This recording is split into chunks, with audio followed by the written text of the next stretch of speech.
Sir आज उपमुख्यमंत्री अजित पवार यांची भेट झाली, काय चर्चा झाली, प्रफुल्ल पटेल देखील आले होते आणि सगळ्यात महत्त्वाची बाब नवाब मलिक देखील आले होते। आम्ही एकंदरीत संघटनात्मक कामाच्या वतीमध्ये या ठिकाणी बसलेलो होतो। आगामी येणाऱ्या लोकसभेच्या निवडणुका महायुतीच्या माध्यमातून लढवायच्या असल्यामुळे संघटन अधिक कसं मजबूत करता येईल, विशेष करून मुंबईचा मेळावा आम्ही 7 तारखेला षण्मुखाना हॉलमध्ये घेतलेला आहे। पण मुंबईतील काही सहकारी होते, उद्या समीर भुजबळ पण मला त्या ठिकाणी भेटणार आहेत आणि अशा या संबंध पार्श्वभूमीवरती महाराष्ट्राचा दौरा आणि संघटनेची बळकटी आणि विशेष करून महायुतीच्या माध्यमातून निवडणुकीला सामोरं जात असताना नेमकं काय पद्धतीने काय ठिकाणी चर्चा करायची या दृष्टिकोनातून या ठिकाणी चर्चा होती, याच्यापेक्षा काही वेगळं नव्हतं। नवाब मलिक सुद्धा आले होते, काय त्यांच्याशी काय नेमकं बोलणं झालं? ते आले होते त्यांच्या काही मतदारसंघातील कामाच्या निमित्ताने त्यांची जो भेट झाली।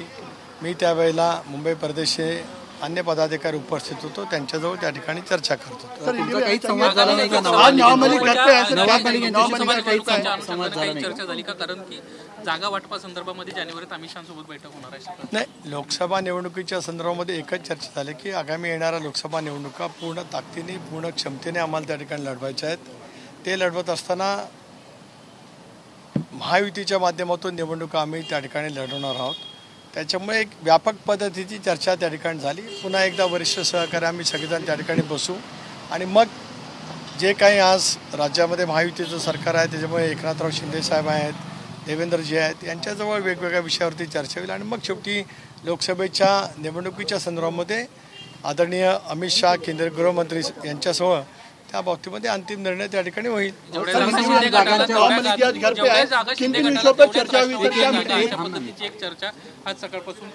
नाही, ठीक आहे, शेवटी ज्या वेळेला आम्ही एकत्रितपणाने बसू त्यावेळेला आम्हाला राष्ट्रवादी काँग्रेस पक्ष म्हणून काय वाटतं त्याची चर्चा जरूर आम्ही या दोन्ही महत्त्वाच्या नेत्यांजवळ त्या ठिकाणी करू आणि मग शेवटी मी मगाशी सांगितल्याप्रमाणे या बाबतीतला अंतिम निर्णय केंद्रीय गृहमंत्री आदरणीय अमित शहा साहेब त्या ठिकाणी घेतील। नाही, असं काही नाही। आज आम्ही केवळ प्राथमिक चर्चा केली त्या बाबतीमध्ये ज्या वेळेला आम्ही एकत्रितपणाने बसतो। पण एक बाब नक्की आहे की राज्यातील लोकसभेच्या 48 जागा महायुती म्हणून आम्ही त्या ठिकाणी लढवणार आहोत आणि आमच्या सर्वांचंच उद्दिष्ट 45+ त्या ठिकाणी आहे।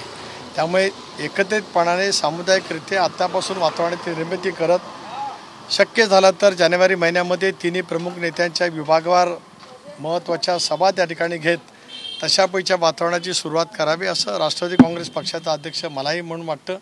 समन्वय समितीची नागपूरला ज्यावेळेला बैठक झाली त्यावेळेलासुद्धा आम्ही त्या बाबतीमध्ये चर्चा केली। त्यावेळेला आदरणीय चंद्रशेखरजी बावनकुळे, भाजपचे वरिष्ठ नेते मंत्री, शिवसेनेचे उदय सामंत आणि अन्य नेते मंडळी आम्ही त्या ठिकाणी बसलेलो होतो।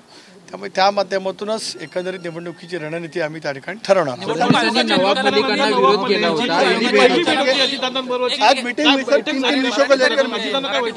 निवडणूक आयोगाच्या निकालापूर्वी फडणवीसांनी विरोध केला होता नवाब मलिकांच्या बाबतीत। नाही, या विषयावरती काही चर्चा झालेली नाही। मी आपल्याला मगाही सांगितलं त्याप्रमाणे मी मुंबई प्रदेश राष्ट्रवादी काँग्रेस पक्षाच्या काही पदाधिकाऱ्यांजवळ त्या ठिकाणी बसलेलो होतो।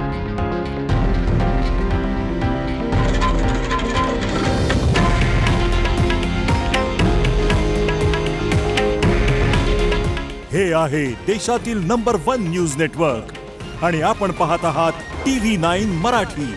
काळजी तुमची, हित महाराष्ट्राचं।